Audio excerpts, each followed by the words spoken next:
In the news this week, a survey reveals no-fault divorce pitfalls, pro-life campaigners intend to appeal against home abortion's ruling, and Stonewall's push for male access to women's refuges is challenged by a violence against women campaigner.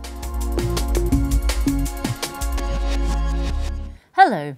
A new survey has shone a light on the potential impact of introducing so-called no-fault divorce in the UK.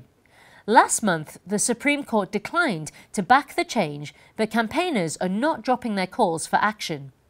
The new survey from law firm Slater & Gordon claims to show support for introducing no-fault divorce.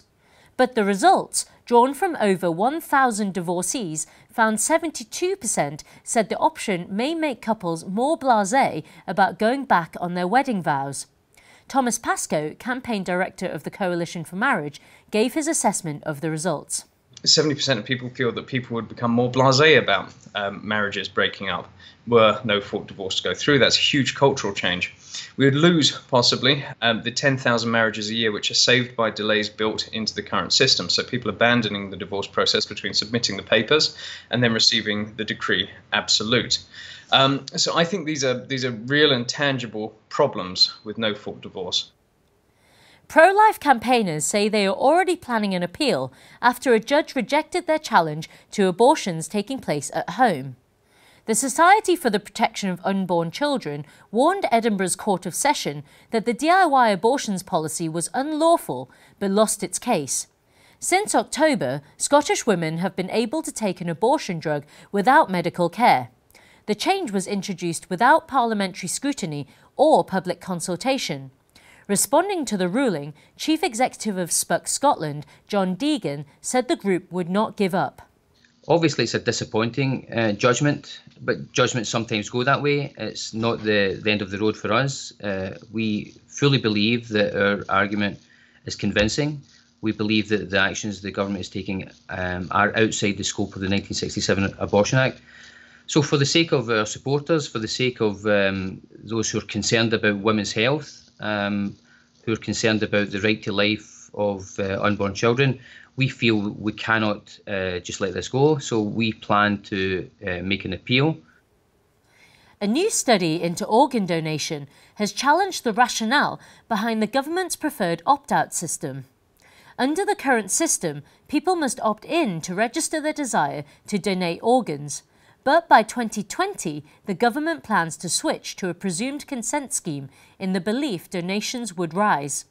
However, a study involving almost 1,300 people showed that if consent was presumed, family members were more likely to veto the donation because they could not be sure of their relatives' underlying wishes. Magda Osman, the lead researcher, said if people do not actively choose but are automatically listed as a donor, then it is not clear if they really wanted to donate. Her colleague, Dr. Yiling Lin, explained, "What we show is this system is unlikely to increase actual rates of organ donation or reduce veto rates. All it will do is increase the number of people on the organ donation register."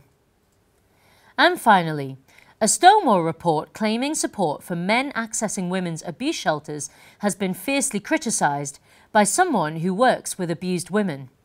Stonewall claims it interviewed 15 groups who work with vulnerable women and that many believe allowing men to access such shelters would have no impact on service delivery.